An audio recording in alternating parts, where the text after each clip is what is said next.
ٹھیک ہے جی، ہم بہت سے لوگوں سے سنتے ہیں کہ دیکھیں نا جی، ٹھیک ہے آپ ہمیں کہتے ہیں کہ اللہ سے شرک نہیں کرنا چاہیے، اللہ اکیلا خالق ہے، مالک ہے، رازق ہے، اولاد دینے والا ہے، رزق دینے والا ہے، لیکن جی ہم تو فلاں شخص کے پاس جاتے ہیں، وہ بڑی کرامات والے ہیں، وہ بڑے عطاؤں والے ہیں، وہ بڑا نوازنے والے ہیں، ان کے در پہ بہت سارے لوگ ہیں اور اولاد لے کے آئے اور رزق لے کے آئے، تو یہ کیوں نہیں جائز؟ ہم کہتے ہیں نہیں جی نہیں، کسی سے مدد مانگنا جائز نہیں ہے اللہ کے علاوہ. تو وہ پھر کہتے ہیں کہ آپ مدد نہیں مانگتے کہ یار فلاں شخص عبداللہ عبدالرحمن مجھے کائنڈلی پانی پلا دو، یا کائنڈلی میری گاڑی نیچے پار کر کے آ جاؤ، یہ مدد نہیں مانگ رہے آپ. تو ایک اصول یاد رکھیں، جس شخص سے آپ مدد مانگ رہے ہیں اگر اس میں 3 کوالٹیز پائی جائیں اس سے آپ مدد مانگ سکتے ہیں، which is حی، حاضر and Qadir. He should be al-حی means زندہ، living. حاضر he should be present, and Qadir he should be having the authority to do that work. وہ قادر ہو اس چیز پہ. لیکن اگر میں کسی انسان سے بولتا ہوں کہ کائنڈلی آپ زندہ ہیں، آپ بڑے نیک انسان ہیں، آپ مجھے اولاد دے دیں، حی ہے جی ہیں، ٹک ہو گئی جی. حاضر ہیں، بالکل حاضر بھی ہیں، سامنے بیٹھے ہوئے ہیں، کیا قادر ہیں اولاد دینے میں؟ نہیں، قادر نہیں اولاد دینے میں، کیونکہ اللہ تعالیٰ جس کو اولاد دینا چاہے دیتا ہے، جس سے روکنا چاہے روک دیتا ہے. ایک شخص جو قبر میں ہے، چاہے بہت بڑا اللہ کا ولی ہے، اور ہم سب پہ لازم ہے کہ اللہ تعالیٰ کی اولیاء کی قدر کریں، ان کی رسپیکٹ کریں، کیونکہ جو اللہ کے ولی کی قدر نہیں کرتا نا، میری دعا ہے کہ اس کی زبان آج بند ہو جائے.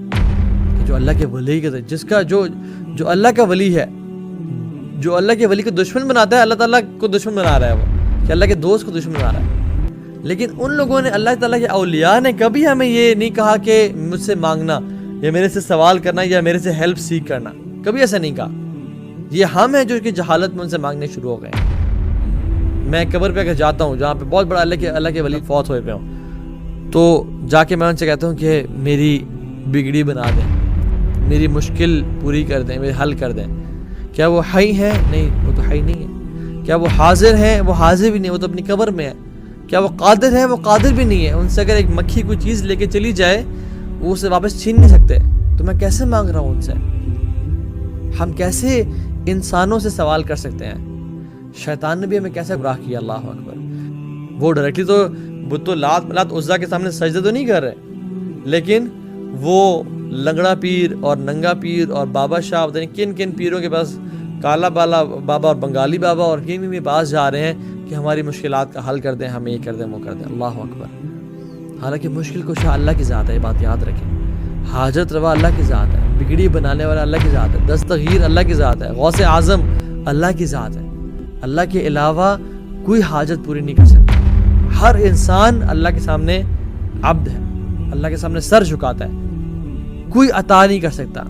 لوگ اچھا پھر عجیب مثالیں دیتے ہیں، سبحان اللہ، کہ دیکھیں نا، آپ نے اگر پریزیڈنٹ کے پاس جانا، پرائم منسٹر کے پاس جانا ہو، ٹھیک ہے، تو آپ ڈائریکٹلی اس کے پاس تو نہیں چلے جاتے نا، آپ اس کے اسسٹنٹ سے اپائنٹمنٹ لیتے ہیں، پھر وہ آپ کو جو ہے نا اگلے بندے کی اپائنٹمنٹ دیتا ہے، پھر آپ کو ٹائم لیتا ہے، پھر آپ جاتے ہیں ملتے ہیں ان سے.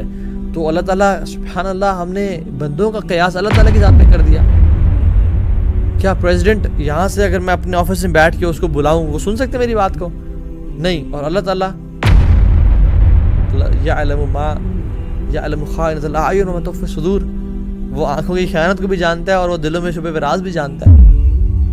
میں اگر پریزیڈنٹ کے بارے میں سوچوں، کیا وہ جانتے کہ میں سوچ رہا ہوں؟ نہیں، اللہ تعالیٰ جانتے ہیں. کیا پریزیڈنٹ میری شارخ سے زیادہ قریب ہے؟ نہیں.